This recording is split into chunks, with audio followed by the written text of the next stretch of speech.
quiero invitar a mi compañero Chichín Romera, que va a hacer entrega de un aporte al Club de Planeadores para solventar todos estos cursos de capacitación que se hacen a lo largo de todo el año.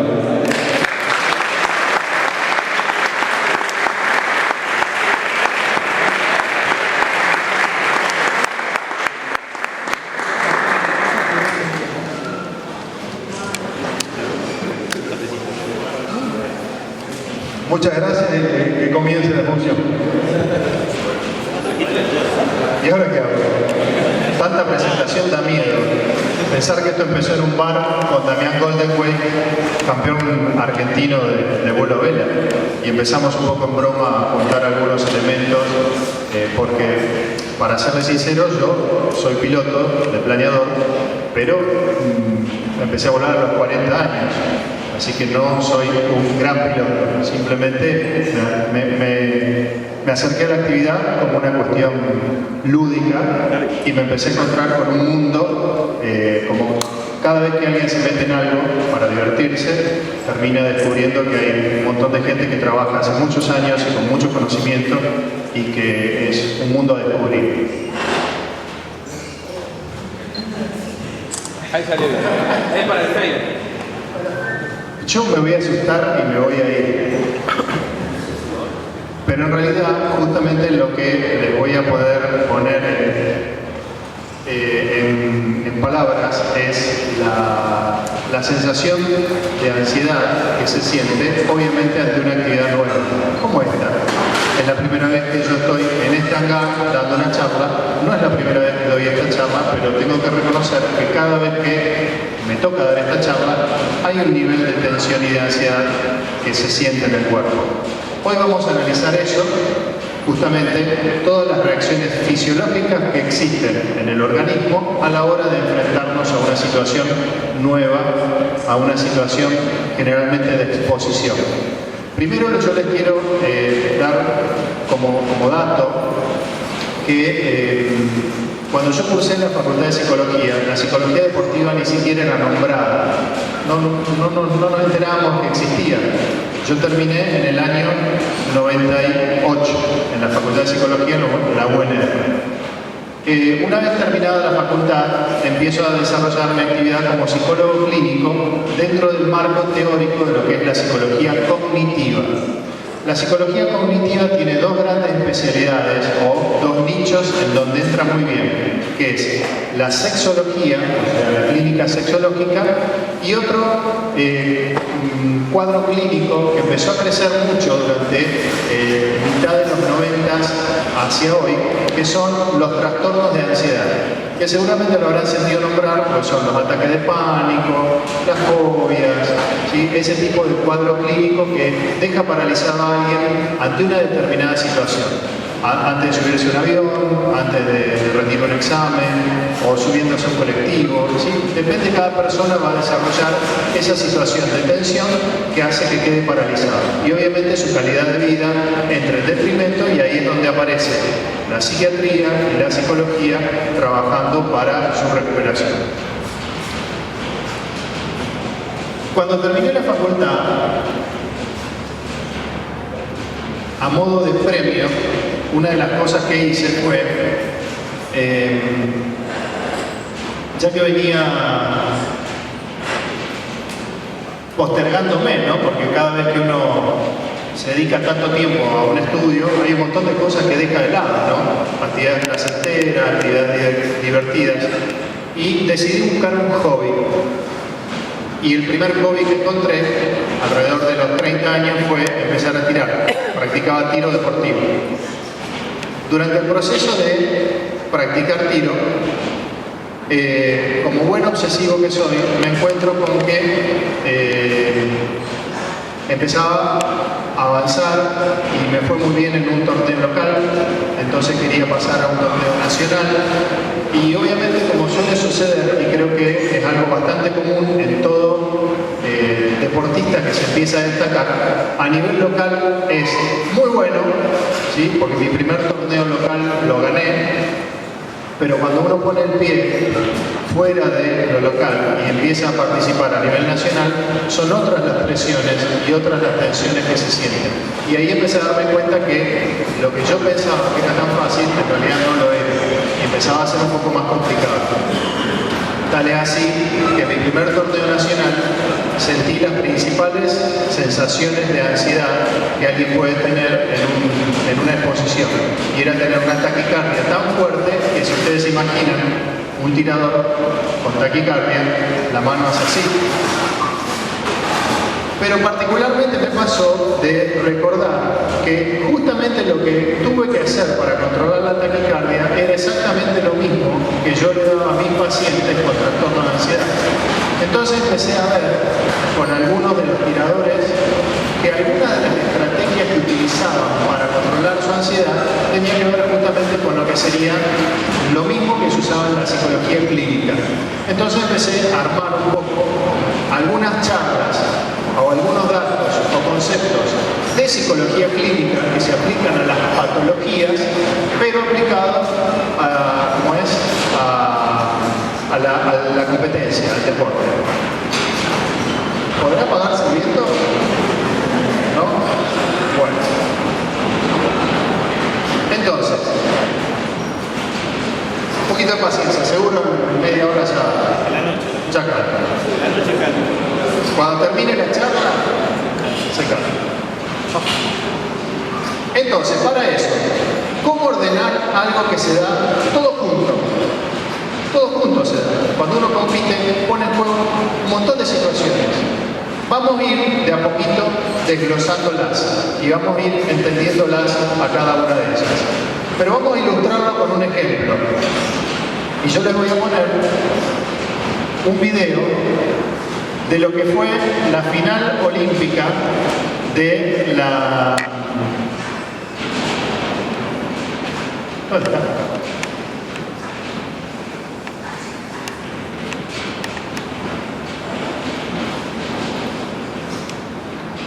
¿El audio de esto? Estaba escuchando la competencia conoció entonces en los Juegos del 2004 en la Villa Olímpica. Bueno, les explico un segundo antes de qué se trata. El tiro deportivo se hace una serie de disparos. Esa serie de disparos que se hacen antiguamente, o sea, del año 96 hacia atrás, se hacía así.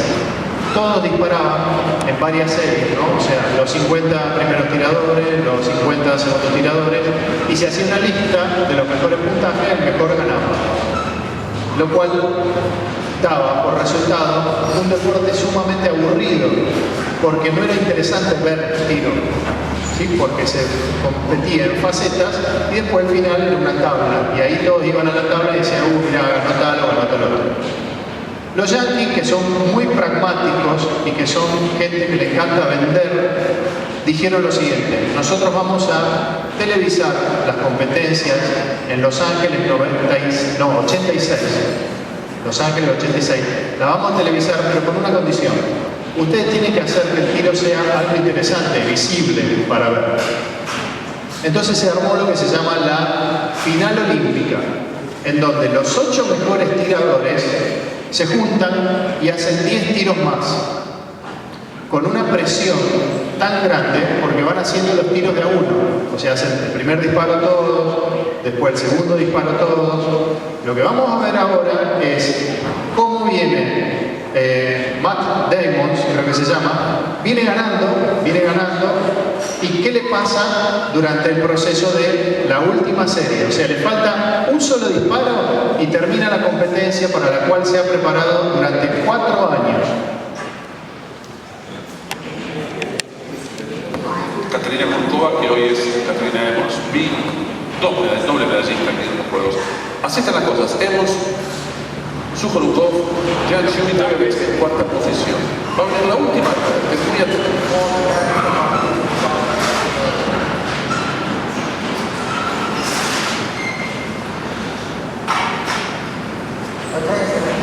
Atención. Se le dice atención. 1 minuto 15 para hacer un último tiempo. Tienen 1 minuto para hacer el disparo. Es muchísimo, muchísimo tiempo. A su lado, Shukuru. El puntero y el segundo. Tiempo para su plan, tiempo para Fabi. Se prepara ellos. 9.8 para su grupo.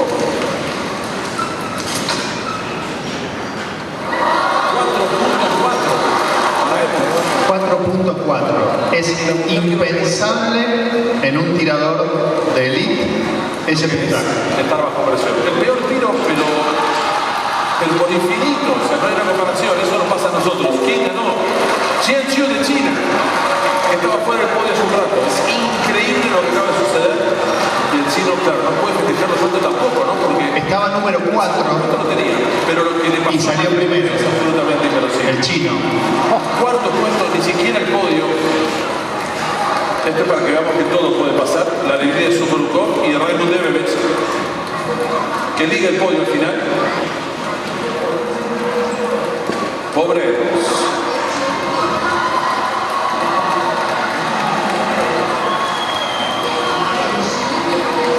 A último momento, vamos a repetir la secuencia. Y encima con no me quiero creo que ahora sí. Atención. Los dispositivos electrónicos en tiro hoy hacen de que cuando un tirador dispara pueda tener una pantalla acá y una acá arriba en donde el público ve al instante el resultado que tiene. Lo que sucedió, para mí, por supuesto, porque no soy Emos, es él está primero y acá al lado está el ruso que dispara y cuando apenas dispara se sienten aplausos. Es muy probable que escuchó el disparo, los aplausos y se fue de foco. Se fue de foco, se quedó con su cabeza pensando cómo le habrá ido a este otro que lo aplaude. Y su disparo, lógicamente, que fue significativamente peor. Miren de nuevo. 3, 2, 1. Listo. 1 minuto 15 para hacer el último tiro. Este es el día. A su lado, Shukuru.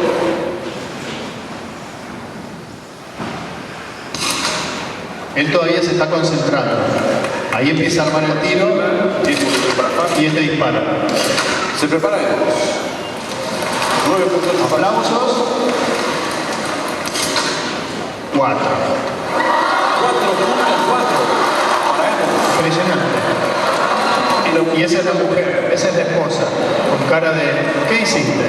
Lo que es estar bajo presión. El peor tiro, pero bonito. La esposa de Emos también es tiradora y estaba ahí justamente observando la situación y era una de las relatoras de una de las periodistas. Entonces, esta situación que vemos recién se aplica en general en todas las actividades deportivas, sobre todo cuando hay una situación de definición. Por ejemplo, se ven los penales, ¿sí? Y vamos a ver un video sobre penales también. Y también se ve, yo me acuerdo haber atendido un basquetbolista que me decía, cuando me pasan la pelota y estoy a punto de tirar, en vez del aro, veo toda la mirada de la gente hacia mí. Y lógicamente que no fluye su desempeño porque siente la mirada del resto. El trabajo terapéutico era justamente tratar de que sacara afuera esa mirada y se focalizara en su entrenamiento y lo que tiene que hacer.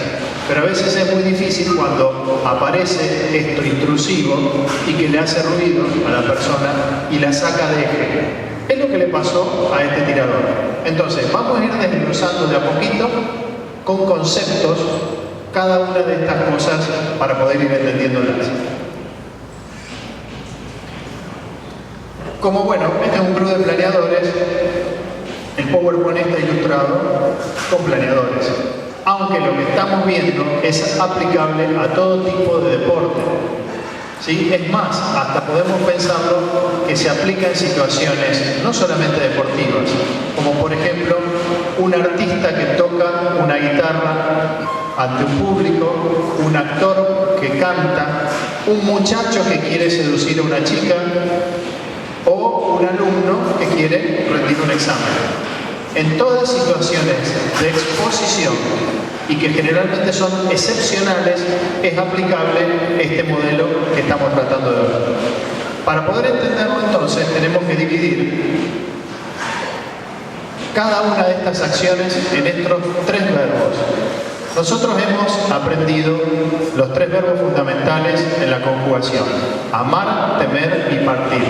Sin embargo, podemos pensar que en realidad deberíamos haber aprendido pensar, hacer y sentir, que son las 3 actividades esenciales que los humanos hacemos. Pensamos, elaboramos una cognición, después sentimos y también hacemos. ¿Cuál es la primera? No hay. Los teóricos de la psicología han debatido muchísimo sobre esto. ¿Qué pasa? ¿Primero pienso y después siento? ¿O primero siento y después pienso? Y hasta incluso estas divisiones en la psicología a veces todavía están. Sin embargo, se puede decir que esto es tan fugaz, tan rápido y tanto se retroalimenta uno con el otro que los 3 efectos se dan al mismo tiempo, ¿sí? Pensar, hacer y sentir. Para poder ir entendiéndolo, vamos a ir desglosando cada uno de ellos.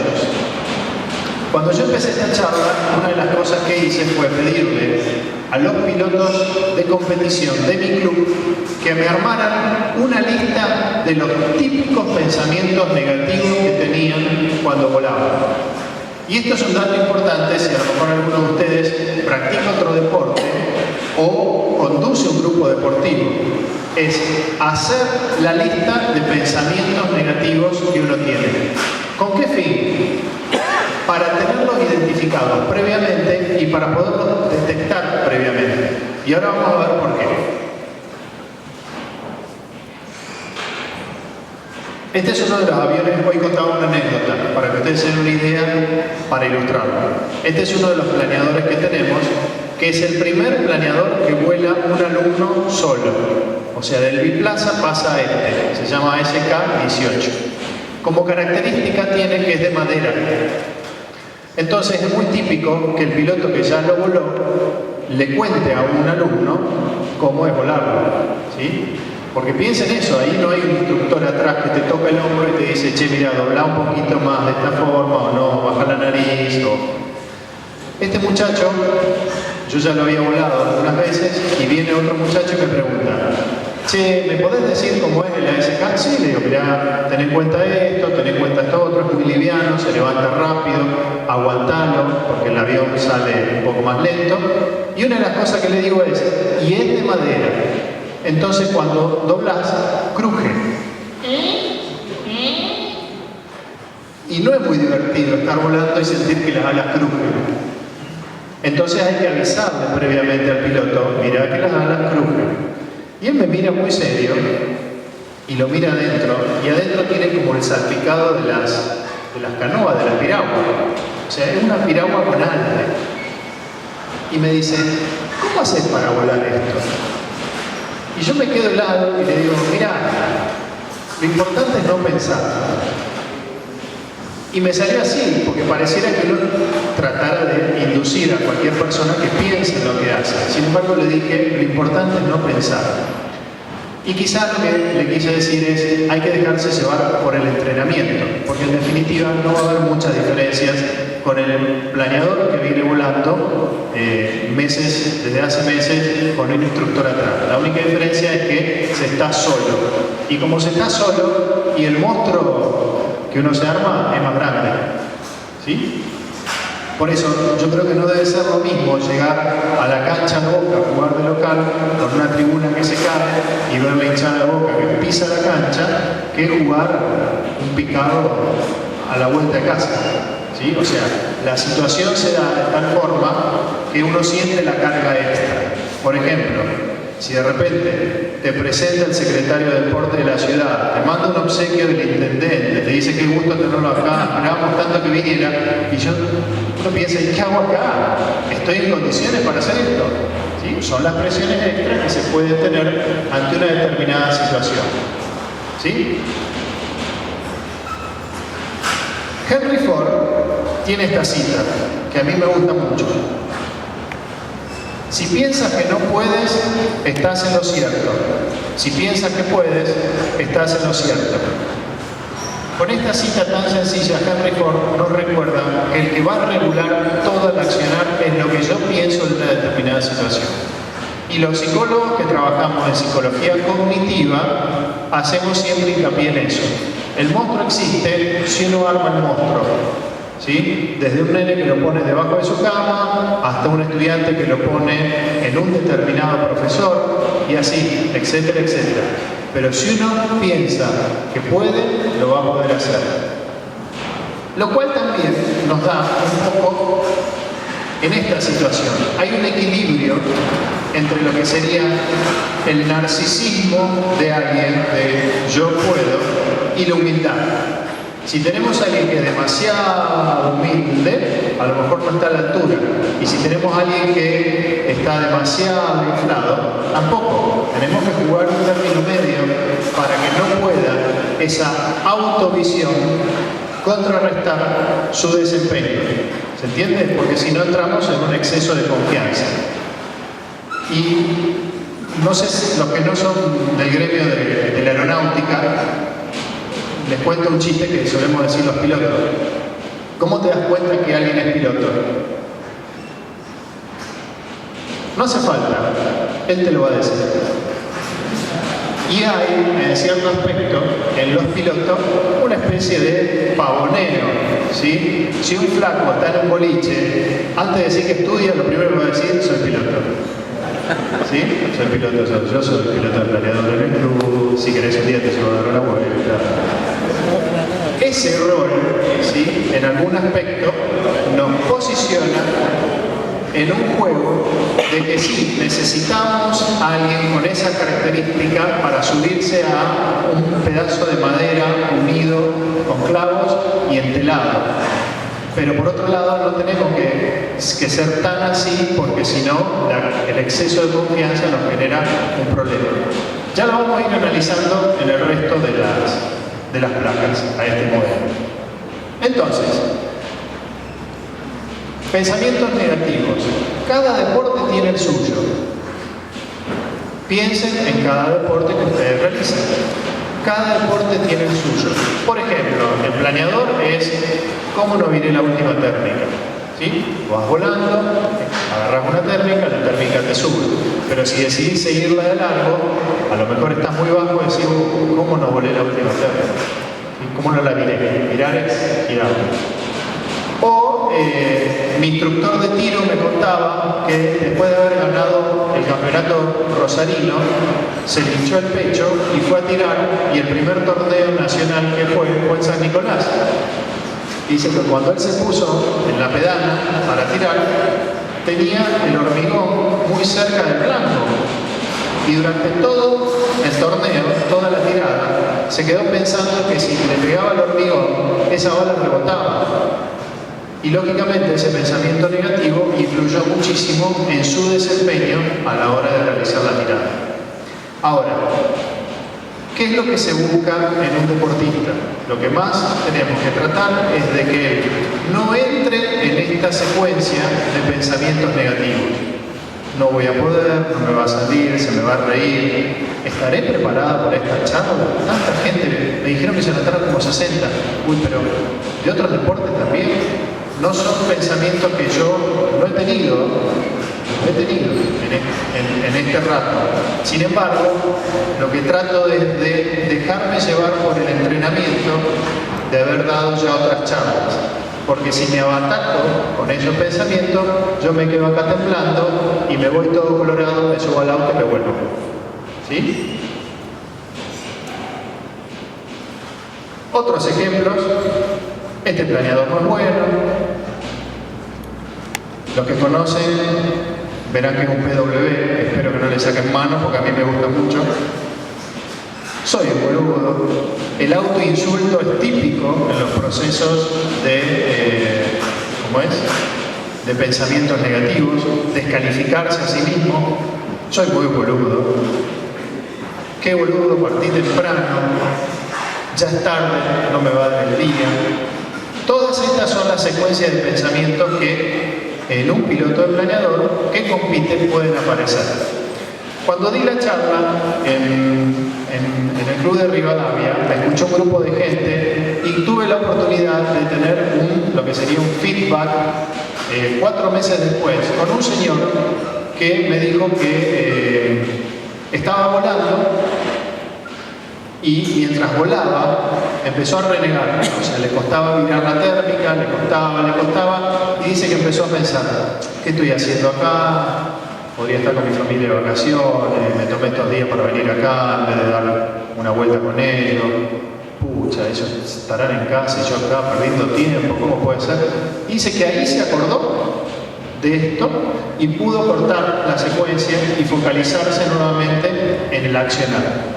¿Sí? Eso fue para mí una de las gratificaciones que pude tener, porque de repente lograr conciencia de pensamiento es un acto muy difícil de lograr. No es sencillo ser consciente de lo que uno piensa.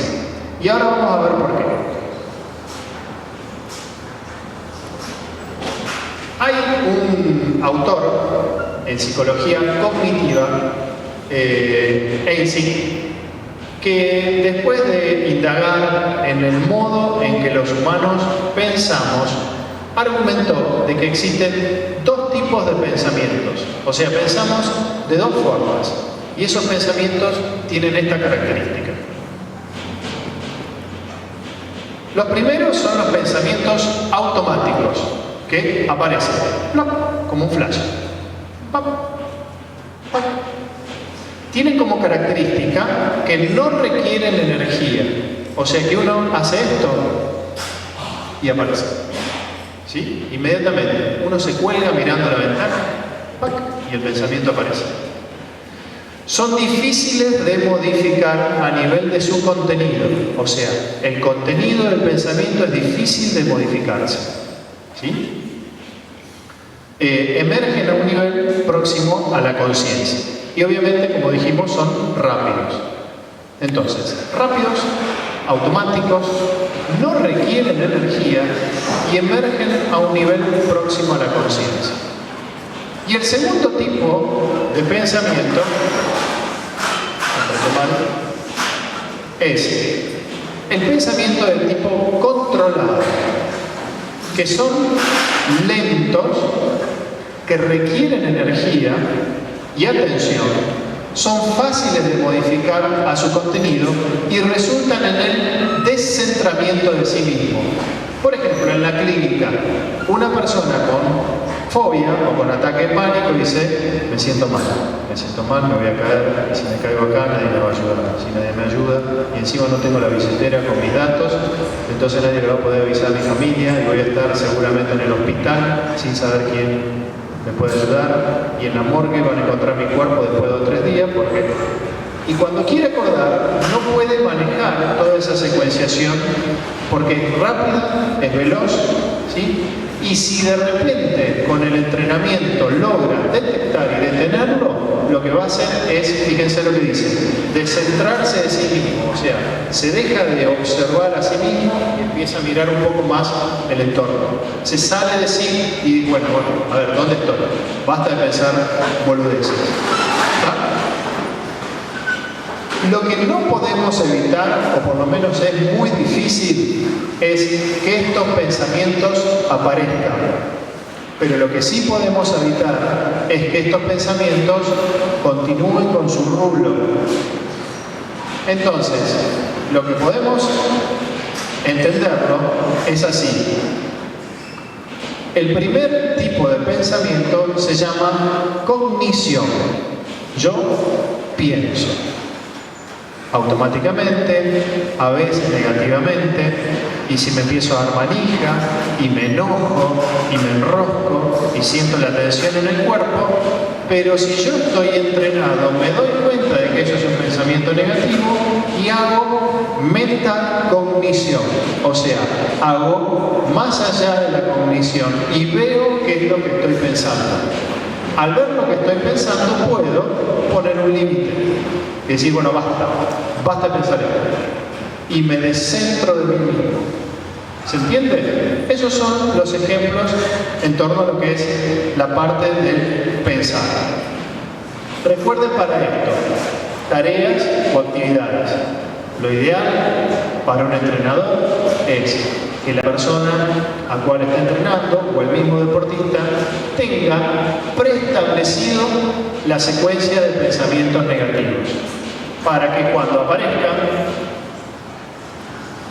los detecte. ¿Por qué? Porque ya los ha visto. Los ha visto en el papel, los ha charlado con otro colega, lo ha visto en la parte teórica de la preparación. La idea es cortarlos y canjearlo por un pensamiento positivo, ¿sí? Este planeador genera un mayor desafío. O soy un boludo, no. Sé que lo he hecho bien otras veces. ¿Cómo no vine la última térmica? No. Soy muy boludo, no. Y lo cambio por un pensamiento positivo. Otra vez dar esta charla, pero no se irán a aburrir. No, ya lo he hecho otras veces. Ya lo he hecho otras veces y tengo hasta el nuevo material, va a ser interesante y va a salir bien. ¿Sí? O sea, la idea es canjearlo. Pasa, por supuesto, con un examen.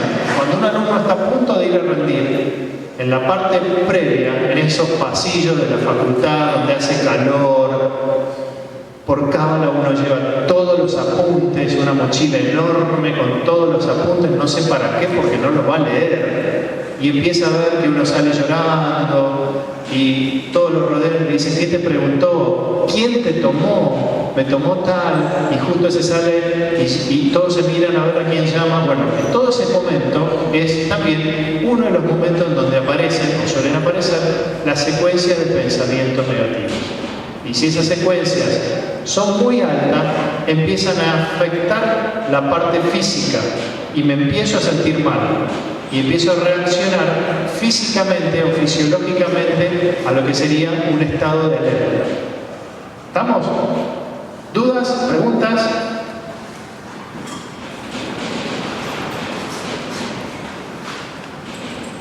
¿Se entiende?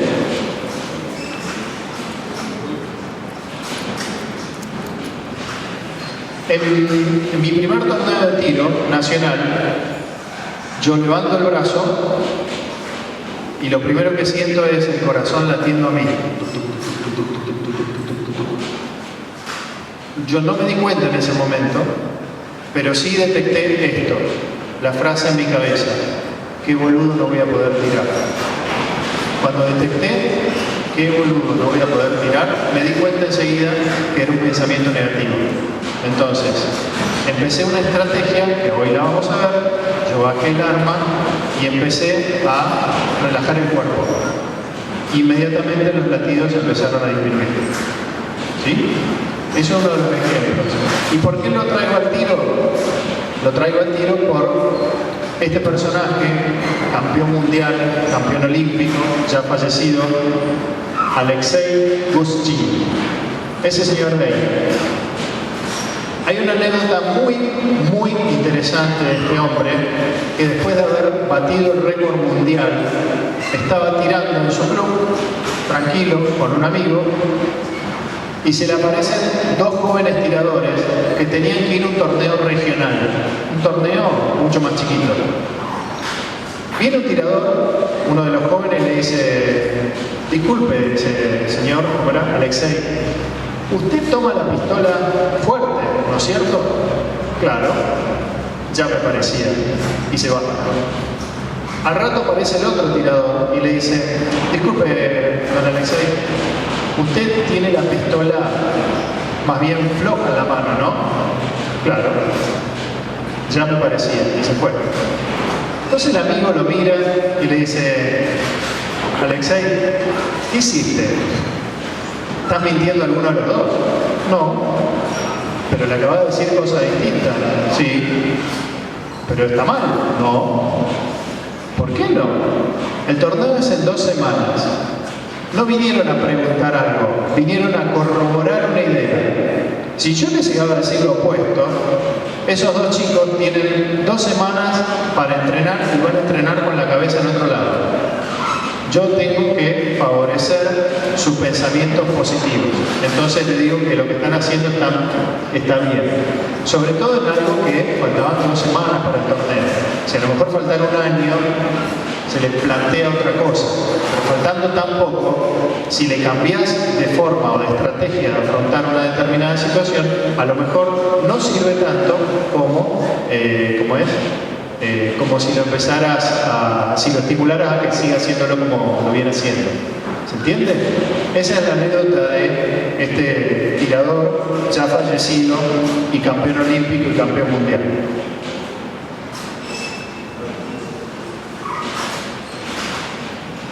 Ese día estaba... Eso es Rosario. Excepcionalmente es Rosario. En general nunca está así, con esas nubes tan lindas. Para los que no son del gremio de planeadores, cuando las nubes están así, es cuando mejor se vuelan. ¿Sí? Damián Goldenweis me cuenta en una anécdota que su primer campeonato mundial, entre la mezcla de inexperiencia, inocencia y frescura, gana la primera prueba. Son 15 días de prueba. Gana la segunda prueba y cuando está subiéndose al planeador en la tercera prueba, se le aparece un húngaro muy enojado y le dice: yo te voy a denunciar a vos, en inglés, porque me tiraste agua en una de las térmicas. ¿Sí? Los planeadores llevan agua dentro y sueltan agua para tener menos peso en algunos momentos, y el tipo lo acusó. Y él se quedó muy mal y se quedó pensando en qué momento él tiró agua, y si tiró agua, si le había caído. Bueno, el resultado fue que esa prueba quedó séptimo.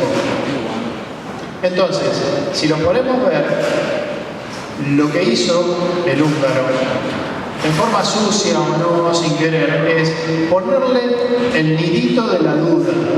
¿Sí? Le puso una semillita que empezó a crecer y lo dejó incómodo en el resto de su vuelo. En el tiro federal de Rosario habíamos detectado un personaje que cuando vos estabas tirando te llamaba y te decía: che, ¿qué pasa que estás tirando así? ¿Cómo así? Así. Y uno se quedaba mal y después inmediatamente todo el rendimiento empezaba a disminuir. Era increíble, por supuesto todo el mundo lo odiaba, ¿sí? Y se ganó la enemistad de muchísima gente del club. No siempre quien está a nuestro lado intenta lo mejor para nosotros. También tenemos que entender, o podemos ver, que existe gente que viene con ese tipo de picardías, ¿sí? Uno tiene que estar también preparado para ese tipo de situación. Vamos a meternos ahora en el otro mundo. Hablamos del mundo del pensar, que es el mundo entre nosotros más difícil de manejar. Nos vamos a meter en el mundo más fácil de manejar, que es el del sentir. Una frase, por ejemplo: el dolor de mandíbulas me hizo sentir que mi tensión era excesiva. O sea, un piloto de repente empieza a sentir que duele toda esta zona y ahí se da cuenta de que está muy tenso en una situación de pilotaje. Y para eso tengo un video que es muy divertido, en el cual van a poder ver una situación así.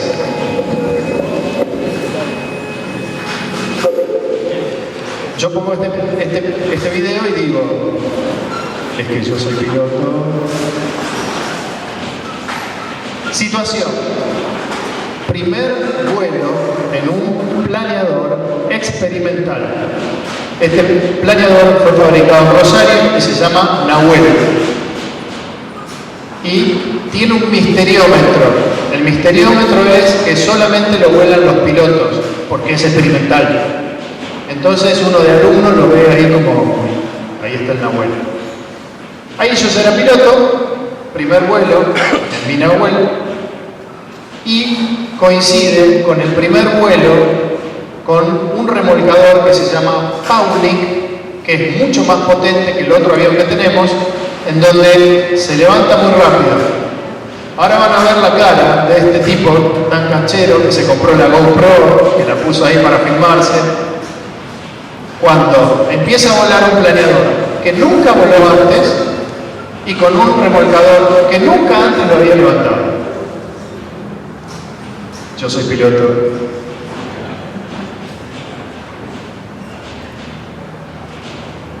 A ver si adelantamos un poquito.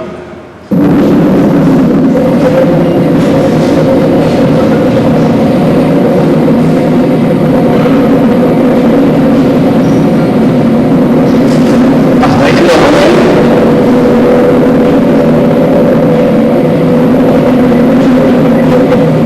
Yo les pido que observen el cuello y el entreceño.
¿Cómo creen ustedes que esto continúa?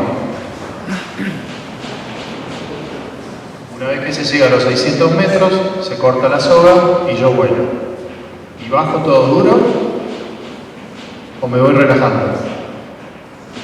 Examen final. Vos entrás. Yo me acuerdo cuando le tomaba a mis alumnos, eran un moño. Enroscados así. ¿Saben qué les hago? ¿Qué les hacía, no? Pues ya no estoy más en la facultad. Lo primero que hacía era preguntarles, ¿de dónde sos? Y empezaban a hablar, de tal pueblo, de acá Rosario, ¿qué escuela hiciste?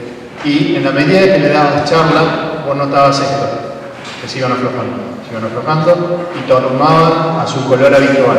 Dejaban el tostado previo al examen y tornaban a su color. Generalmente en un examen, cualquiera que lo sepa, pasa por esta situación. Sentí tu apellido, ¿sí? No sé, a ver, un apellido, la alumna de psicología. Sacia, calor, entrás, pasás del calor del pasillo al fresco del aula. El aula es fresca, más iluminada, te sentás solita y el docente viene con la libreta. En la medida que pasa el tiempo, hace esto, la tensión. Disminuye, hasta que te vas. Esa es la lógica de la ansiedad.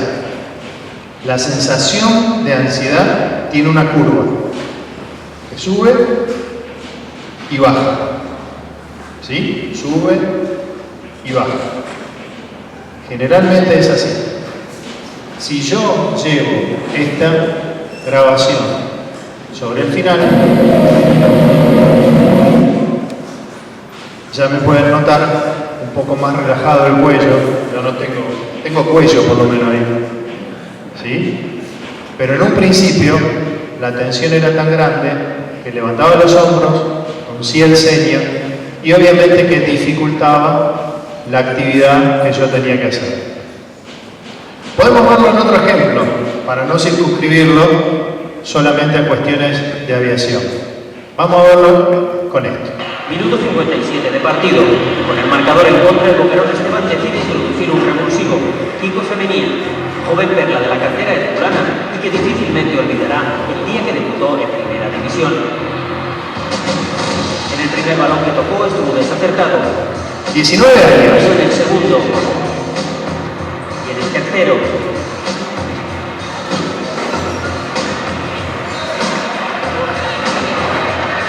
El boquerón le reprendía desde el banquillo. Pero por mucho que lo intentara, Kiko estaba completamente fuera del partido.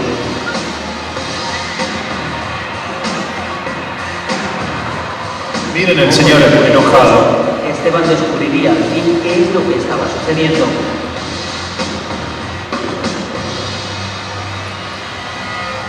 Ha habido un momento que ha cogido 3 o 4 balones que no ha salido bien, él mismo se agobia, es un problema un poquito más de ansiedad. Algo tan humano, pero tan difícil de ver en el césped de un campo de fútbol como un ataque de ansiedad. Un contratiempo que daría la medida del jugador y el compañerismo de un vestuario.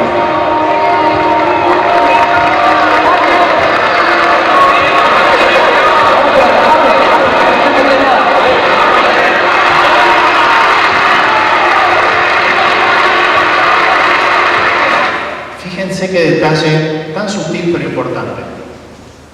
Director técnico que busca resultado. Entonces lo aprieta por el resultado. Busca la pelota, busca la pelota. ¿Qué le dice el compañero? Déjalo, que no se note nada. No lo cambies, no lo cambies.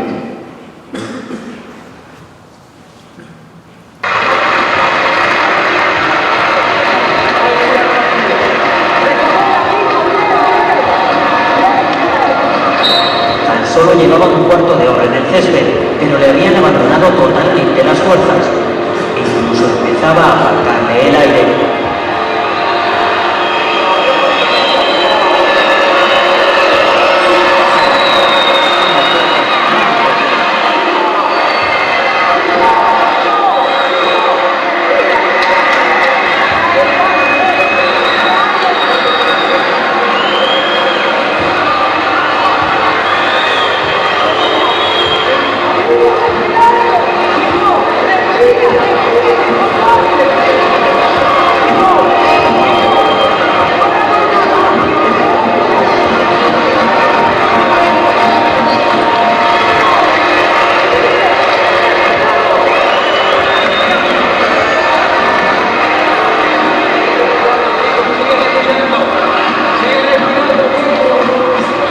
Pero poco a poco parecía ir recuperando la confianza en su juego.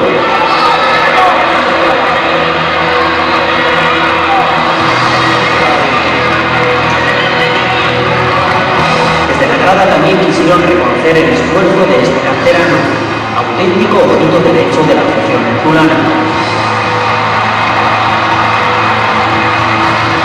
Pronto devolvería tanto apoyo con un relato que dio por fin muestras de su enorme calidad. Pero no fue suficiente para evitar la derrota. Su equipo había caído ante el Athletic, pero él había conseguido derrotar su bloqueo el día que debutaba en Primera División. Minuto 57 de partido, con el marcador en contra. Piensen esto, 19 años. Te ponen en la cancha en Primera División, debut. Es muy difícil no tener ansiedad en ese momento. El asunto es que la ansiedad no tiene que ganarte como para inhabilitarte en tu desempeño. ¿Qué dos discursos tenemos ahí? El director técnico que va por el resultado y el compañero que va por el desempeño. Y son dos palabras que empiezan a aparecer y que pueden ser importantes. Desempeño versus resultado. Desempeño versus resultado. Ahora vamos a ver un ejemplo escrito de eso. El director técnico buscaba el resultado, pero el compañero, más empático con él, lo que hace es hacerlo ver que tiene que respirar. Al lograr que él respira, logra relajarse y la curva de la ansiedad se completa así. Pero si el director técnico lo sacaba, ese chico es muy probable que no volviera a pisar nunca más el campo de juego.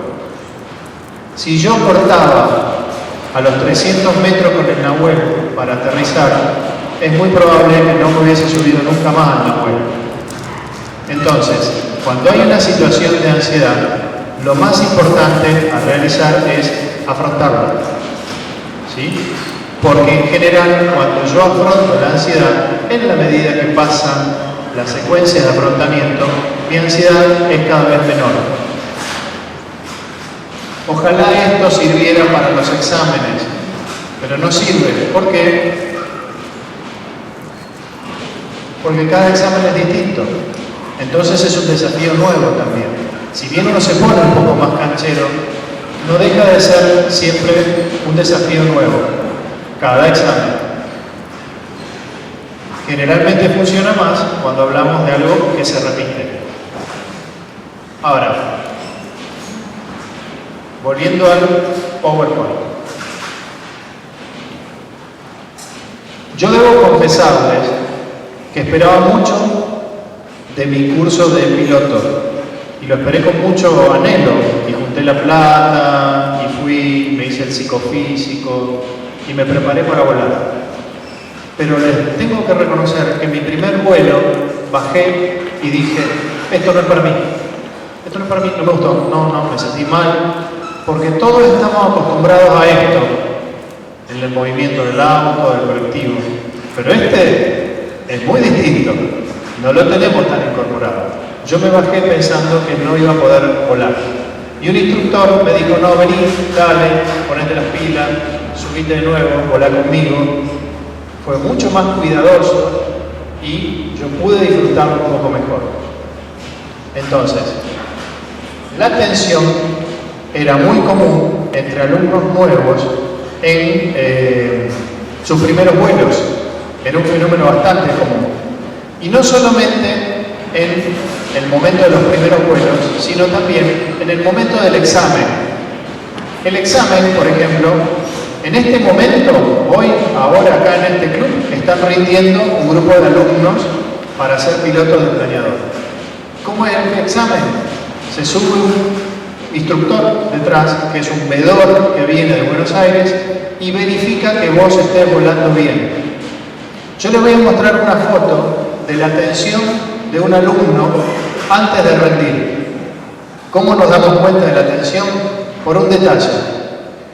Cuando ustedes están por despegar, se hace lo que se llama la prueba de equipo, y uno de ellos es el micrófono. Y el micrófono se acciona apretando un botón que está en la palanca. O sea, vos apretás y decís, alvear el Icolimachán y el prueba de equipo. Es un segundo. Fíjense la foto esta.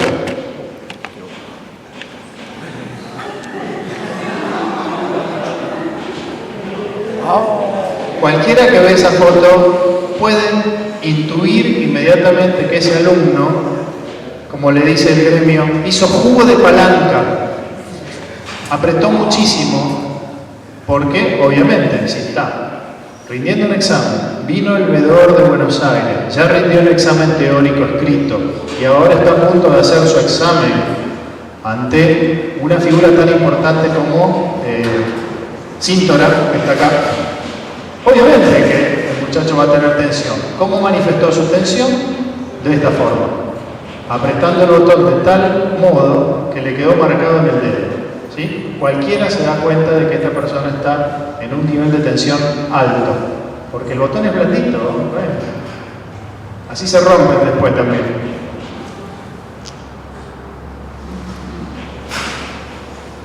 ¿Por qué nos metemos en el sentir? Y nos vamos ya a una cuestión un poco más técnica. Nosotros tenemos en nuestro organismo un mecanismo evolucionado, ancestral e histórico que nos salva la vida y que es automático y que nosotros no manejamos voluntariamente, que es el sistema simpático. Toda esa lista de cosas que hace el sistema simpático se accionan automáticamente. Supongamos, si en este momento estamos charlando y vemos que una de las chapas se levanta por el viento, es muy probable que de golpe nos ponemos en alerta y hacemos algo para resguardar nuestra vida. Salimos corriendo, nos vamos, nos resguardamos, nos atajamos. Pero una de las cosas que vamos a hacer es estar más alerta en un instante muy breve. Eso nos salva la vida. ¿Es útil ese mecanismo? Claro que es útil. Nos es útil si hay un incendio, si nos corre una patota, si hay una situación de peligro real. Entre las cosas que nos pasa es que se dilata la pupila para que haya mayor visualización, se seca la boca, típico de estudiante en la universidad que se le empasta la boca en su examen, se relajan los bronquios para que ingrese una mayor cantidad de oxígeno en la sangre, se acelera por supuesto la frecuencia cardíaca, la actividad digestiva se inhibe para que la sangre vaya a los músculos y que tengan una mayor cantidad de oxigenación. Por eso, los músculos se tensan. Se estimula la liberación de glucosa en el hígado, que es la nafta de nuestros músculos. Aumenta la secreción de adrenalina y noradrenalina de las suprarrenales. Y una de las cosas que pasa es que se contrae el recto. Se contrae. Y seguramente nunca habrán asociado, pero habrán escuchado el término estoy cortando clavos. ¿Sí? Cortar clavos es estoy cortando clavos con el culo, uno dice. ¿Por qué? Dice, estoy frunciendo tanto que si me ponen un clavo, lo corto. De ahí viene el dicho, ¿sí? Estoy tan tenso que corto clavos. Entonces, todo este sistema simpático se activa ante una situación de peligro real. Eso pasa en los animales. Pero, por ejemplo, si el ciervo es corrido por el león y de repente el león se va porque se cansa o lo que sea, ¿el ciervo qué hace? Se queda preocupado pensando, mirá si me comía la cría, o se queda preocupado pensando, mirá si viene mañana, o se queda pensando, ¿no estará detrás de aquel árbol? Como no hay un raciocinio en un animal, esas representaciones no aparecen. Y por ende, todo esto se desactiva rápidamente y pasamos acá, al sistema parasimpático. En los humanos, lamentablemente, no funciona igual. En los humanos lo que se da es una secuenciación de alerta, no solamente ante un peligro real, sino también ante un peligro imaginario. O sea, ante una situación de tensión imaginaria yo puedo disparar inmediatamente esas cuestiones relacionadas a la alerta. Como no está en Rosario, yo lo voy a nombrar. Hay un profesor de la facultad que era muy guacho, se llamaba Garay. No digas nada. Garay se llamaba. Era muy guacho, muy guacho. Pero en las facultades grandes, las cátedras tienen muchos profesores y los alumnos no conocen a todos los profesores. Una compañera mía termina de rendir con Garay y le dijimos, che, rendiste con Garay, ¿cómo te fue? No, no es Garay ese. ¿Garay aquel? No, es Garay, vos rendiste con Garay. No, ¿quién es Garay? Llamamos a otra compañera. ¿Cuál es Garay? Ese. Rendí con Garay. Ella se asusta después, pero como no tenía la representación de lo que era realmente, ¿sí? No la pasó mal, porque no armó el fantasma o el monstruo imaginario, y por ende, el monstruo imaginario, al no estar, no se activa toda esa situación de tensión. ¿Se entiende? Esa es más o menos la lógica del sistema simpático. Después hay unos videos que podemos ver también. Ahora, no tiene sentido esta charla si no hablamos de qué se puede hacer. Ya habíamos hablado qué se puede hacer con los pensamientos automáticos. Detectarlos, detenerlos. ¿Qué hacemos con la parte del sentir? En la parte del sentir tenemos una estrategia conocida históricamente y ancestralmente en Oriente. con las técnicas de relajación, con las técnicas de meditación. Todas esas culturas que tienen años de conocimiento en torno a lo que sería la fisiología, se han basado en dos cosas: en el control de la respiración y en el control de la relajación muscular.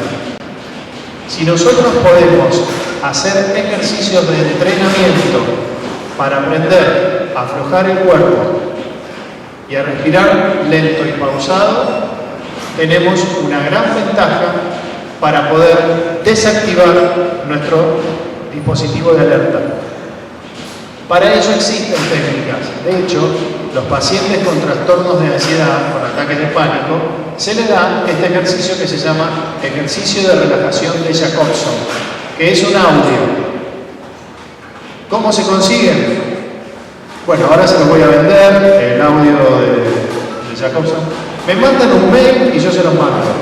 Dura 22 minutos, ¿sí? Es sencillísimo y entrena en lo que sería tensión y relajación, ¿sí? Tensión y relajación.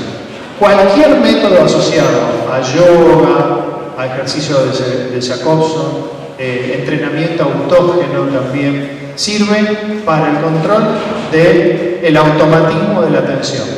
¿Se entiende? ¿Está cansado? ¿Vamos bien? Unos 15 minutos más, ¿me parece? ¿Y cortamos? Está bien. ¿Sí? 20 minutos cortamos. Bien. Vamos a ilustrarlo, así se dejan de escuchar tanto mi voz y vamos a ver algún otro video.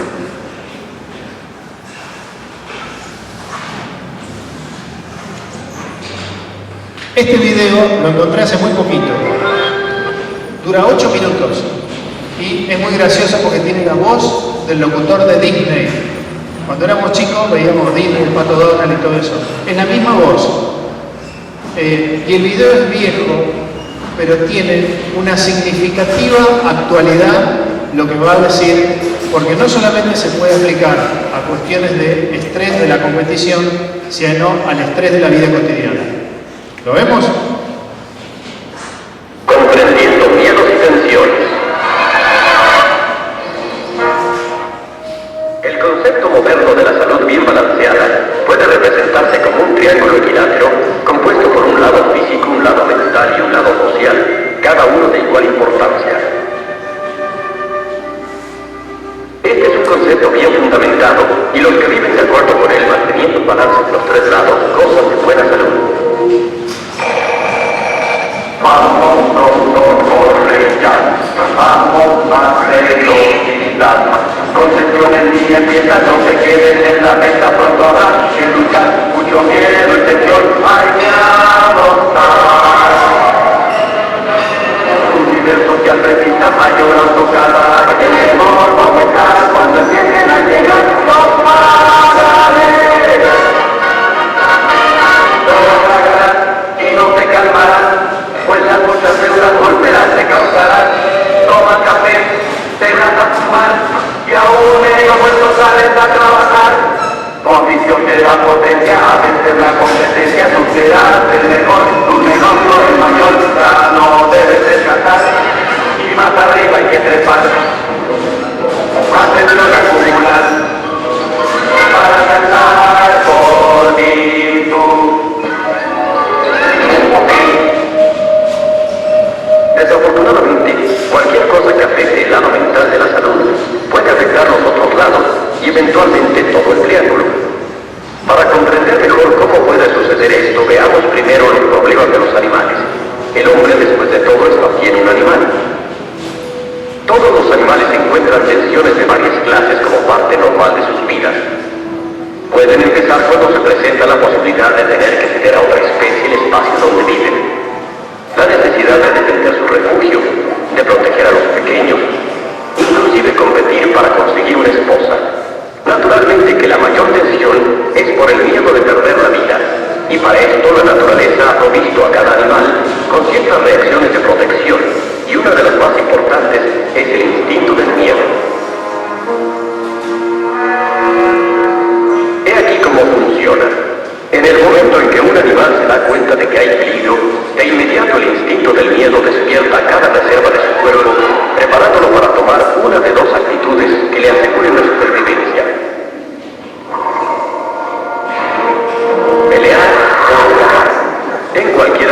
casos debe entrar en acción y utilizar sus reservas de energía. Cuando el peligro ha pasado, el animal se tranquiliza y vuelve a la normalidad, como si nada hubiera pasado. El instinto del miedo actuó y no quedan efectos posteriores dañinos. Los científicos creen que existen las mismas respuestas de protección en el animal humano, localizadas en un área del cerebro llamada el diencéfalo. Es como si el instinto del miedo de nuestros ancestros todavía viviera allí, listo para oprimir el botón del pánico. Aún en nuestro mundo moderno, este instinto primitivo puede todavía salvarnos de pellejo. En el momento en que se percibe el peligro, el instinto del miedo recibe el mensaje e inmediatamente oprime el botón del pánico. Como un relámpago se movilizan todas las reservas del organismo. La respiración se acelera y se hace más profunda, y por esta acción, los pulmones aumentan su actividad y aportan más oxígeno a la sangre. El hígado, una de cuyas funciones es servir como depósito del azúcar de la sangre, en este momento la libera en grandes cantidades hacia el torrente sanguíneo para dar energía extra. Las glándulas suprarrenales también aumentan su producción, vertiendo sus secreciones para estimular el músculo cardíaco, el cual a su vez reacciona aumentando la velocidad de bombeo. En los órganos de la digestión, algunas arterias se contraen, disminuyendo el suplemento de sangre en estas zonas. Esto permite que se cuente con más sangre que necesitan los músculos para pelear o para huir. Y todo esto pasa en una fracción de segundo. Como cualquier animal, el hombre ha utilizado su sobrecarga de energía para evitar el desastre y además para decir un poco lo que piensa. Debe estar preparado ahora para continuar adelante sin ningún efecto dañino. Pero a diferencia de los otros animales, el hombre tiene algo más que instinto. Tiene un intelecto superior y una imaginación brillante y creativa.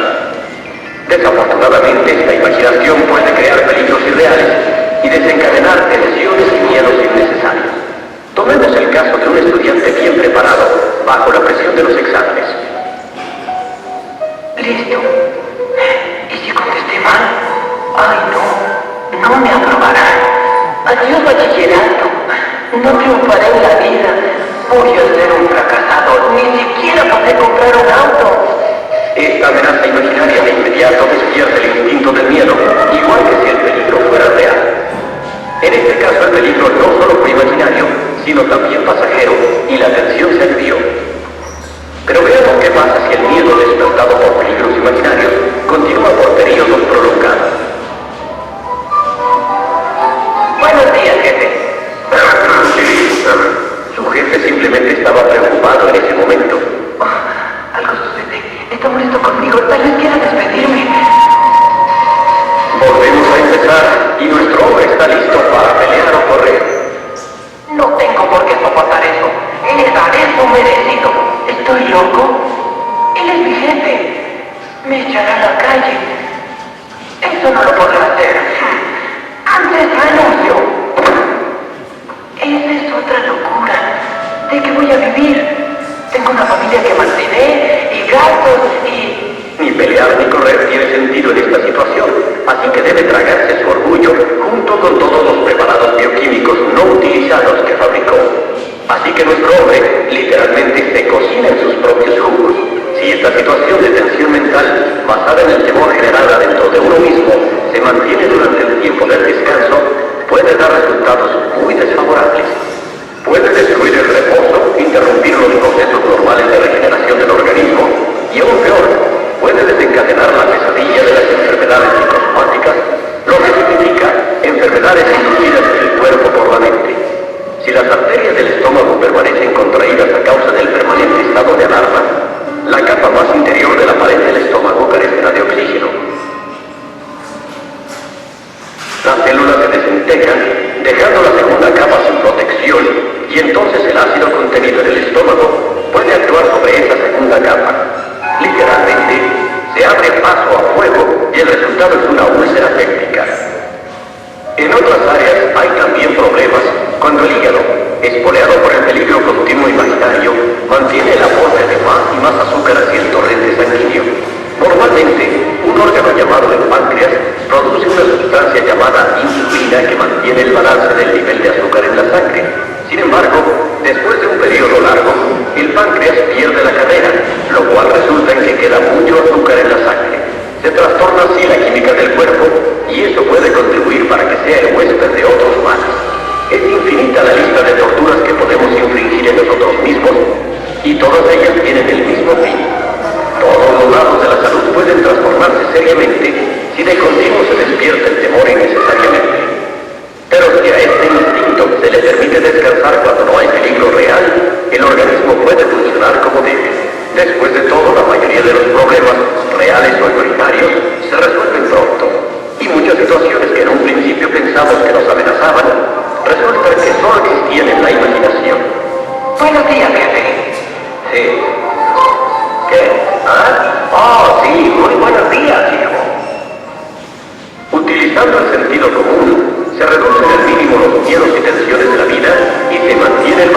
todos los lados del triángulo de la salud.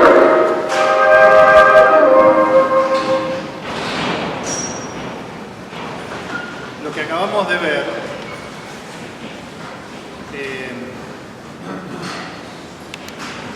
que acabamos de ver es lo que conocemos como estrés, ¿sí?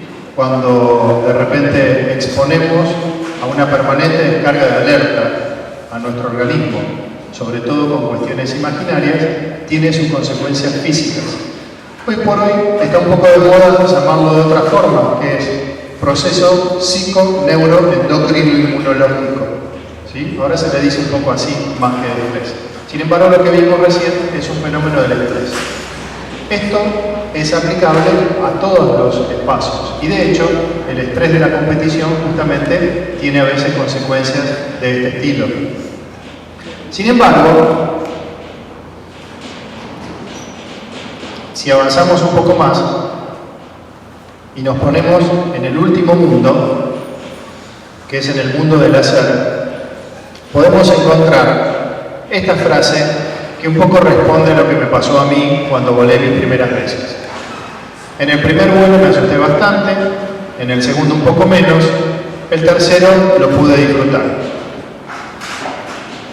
La ansiedad tiene un ciclo, como habíamos dicho, sube y baja. Sin embargo, tiene una pequeña trampa.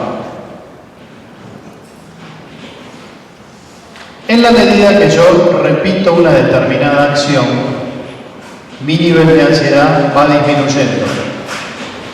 Por ejemplo, cada vez que yo empezaba con un grupo nuevo de alumnos en la facultad, yo notaba que mi voz temblaba. La segunda clase menos, la tercera mejor y la cuarta ya la daba normalmente. ¿Por qué? Porque es una nueva experiencia, nueva gente, uno no sabe cómo van a reaccionar, te pones en tensión. Pasa también con un paciente nuevo, ¿sí? Porque vos no sabés qué va a venir a decir. Uno está muy tenso con un paciente nuevo. De hecho, yo me doy cuenta si en el día hubo 4 pacientes nuevos que nunca había visto, ese día es muy probable que termine con dolor de cabeza, porque estás mucho más alerta que si venís viéndolos cotidianamente. Este fenómeno, que es un fenómeno que se da mucho también en los procesos de exámenes y que los alumnos con mucha rapidez, pero con poca sabiduría, dicen, lo que pasa es que siento que no sé. ¿Sí? El alumno antes de rendir dice, siento que no sé. Y es verdad, no sabe. No sabe si sabe. Solamente va a saber si sabe si va al examen. Si entra al examen, ahí se va a dar cuenta si sabe o no sabe. Parece un juego de palabras, pero ¿me siguen en la lógica? Si yo no entro, no sé si sé. Cuando entro, ahí sí sé si sé o no sé. Pero la sensación de no saber el alumno antes de entrar a rendir es normal, porque no puede saber si sabe si no tiene las preguntas. Cuando tiene las preguntas en la mesa, ahí sabe si sabe o no sabe. Cuando viene un paciente nuevo, yo no sé si me va a hablar de su delirio, si ve elefantes blancos caminando por las paredes, o si me dice que le agarran taquicardia antes de ir a rendir. Si ve elefantes blancos, y yo me quedaré duro y le diré, mira, me parece que yo no soy la persona adecuada para tratarte, y lo mando a otro lado. Ahora, si me dice que tiene taquicardias, yo ahí lo relajo, porque inmediatamente sé qué hacer con él. Y es más, aunque yo no sepa qué hacer y lo derive, también me relajo, porque ahora sé que no sé. ¿Se entiende? Pero nunca un alumno tiene que irse de un examen, tiene que afrontarlo, porque si se va, está evitando saber si sabe. Tiene que afrontar la sensación de no saber. Es normal, pasa así. Bajo esta circunstancia, si se llegara a ir, se da este fenómeno. Nosotros tenemos un límite de tolerancia a la ansiedad. La ansiedad sube y, como habíamos dicho, La ansiedad es soluble en tiempo. Si yo le doy tiempo, la ansiedad baja. ¿Sí? Esto, por ejemplo, lo saben incluso si a alguien le gusta cazar y se va a cazar un animal y se siente ruido, el animal se pone en alerta. Pero si uno no hace ruido, no hace ruido, no hace ruido, no hace ruido, el animal es como que vuelve de nuevo a tomar agua o a hacer lo que venía haciendo, porque tiene el ciclo. ¿Sí? Los que son cazadores lo saben. El problema está que si llegamos a un límite de ansiedad, en donde ya no la toleramos, sabemos qué hacer para que esa ansiedad se calme rápidamente. Y es, por ejemplo, evitar, me escapo, me voy. Y cuando me voy, me relajo. Pero sin darme cuenta, entro en un ciclo en donde no salgo de acá. Mientras que si afronto la ansiedad, esa situación es superadora, hace que yo vaya avanzando cada vez más y pueda ponerme otras metas y las pueda ir corriendo cada vez más. ¿Se entiende? ¿Se entiende la lógica? ¿Sí? ¿Qué hacer con el hacer? ¿Qué hacemos en este último mundo? Ya vimos qué hacemos con el mundo del pensar. Anotar nuestra secuencia de pensamientos negativos para saberlas de antemano.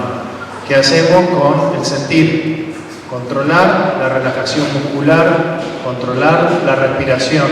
Eso hace que todas las demás reacciones fisiológicas vayan controlándose también. ¿Qué hacemos con el hacer? Bueno, hacer.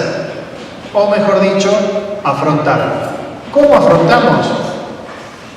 Implicarse en el tema, ¿sí? Conocer el deporte, conocer la cancha, conocer los reglamentos, conocer las características, saber de la historia, hablar con experimentados, con personas que han competido durante mucho tiempo, cómo es la cancha de tal club, qué características tiene el polígono de tal otro club, cómo es la pista de tal club de planeadores, qué tipo jodido de allá para tratar de no hablar, por ejemplo.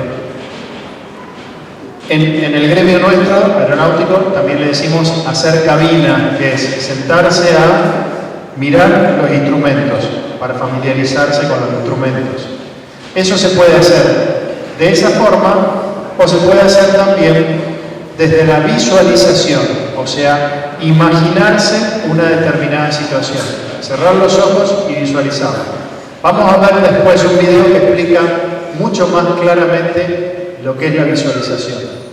Esa visualización, que sería también un entrenamiento, puede ser un entrenamiento virtual, o sea, a veces informatizado. Los pilotos del planeador volamos el Cóndor, que es un videojuego que simula un vuelo en planeador, desde lo virtual, en lo real también, y por supuesto foguearse en los campeonatos, o sea, ir a las competencias.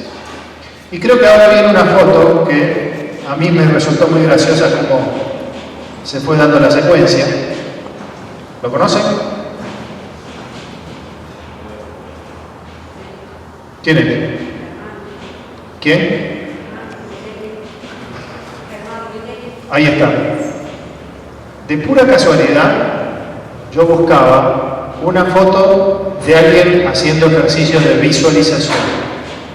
Me meto en el Facebook de Adrián Burgos, que es un tirador de tiro práctico, y encontré un amigo de él que estaba haciendo esta situación. Entonces, yo lo primero que pensé está visualizando. Robé esa foto, la puse en el PowerPoint, pero después cuando estaba repasándolo en mi casa veo que dice Ciudad Rafael. Digo, seguro que lo conocen. No solo lo conocen, sino que lo tenemos presente. ¿Vos querés contar qué estabas haciendo? No solamente está él, sino que está el psicólogo que lo entrena. ¿Vos podés contar lo que estabas haciendo? Bueno, esa era... Yo lo que hago es tiro práctico, es un deporte de tiro diferente a lo que vieron antes, en donde hay diferentes etapas y son todas distintas. Esa era una etapa de mano inhábil, por eso yo estoy simulando tener la pistola en la mano izquierda. Yo soy derecho y todas las etapas las tiro con la mano derecha. excepto en las que te ponen como condición tirar con la mano abierta. En ese momento yo me estaba imaginando lo que iba a hacer en la etapa con la mano izquierda. Principalmente, sobre todo en el tiro, lo que imaginás es las miras, ¿sí? Las miras que usas para apuntar y visualizas de fondo los blancos que vas a disparar.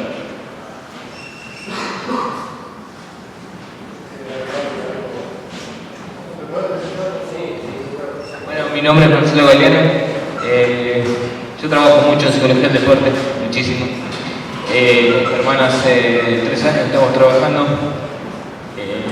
Utilizamos mucho de lo que fuiste hablando vos hoy, sobre todo esencialmente el tema de... Nosotros no trabajamos tanto lo negativo, la lista de negativos, sino en la lista de los positivos.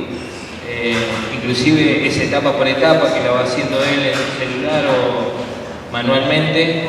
Y bueno, y todas las cuestiones fisiológicas que se generan las trabajamos con nutrición, que es un tema que después Germán si querés puede ir contando, con geles nutritivos, con agua, porque al ser un deporte que trabaja 11, 12, 15, 20 segundos y después tiene 40 de descanso, necesitamos siempre hacer mesetas para volver a entrar en competencia. Igualmente, los últimos días tuvimos una que nos paró 2 horas y tuvimos un bajón en rendimiento y bueno, lo estamos trabajando. Sí, el torneo era panamericano en Brasil. Gracias. Un gusto tenerlo en la audiencia. Sobre la aclaración, es verdad eso. Yo si bien he hecho hincapié en anotar lo negativo, pero es anotarlo para tratar de detectarlo y eliminarlo. Es muy importante tener pensamientos positivos. Los pensamientos positivos son justamente lo que hacen que fluya más rápidamente o más velozmente mi desempeño. Es tal cual, no piensen que lo negativo tiene que ser el eje, al contrario. Es buena la apreciación y la corrección que él me hace. ¿Les parece hacemos un break? Y tenemos una invitación para tomar algo allá y después continuamos. Gracias.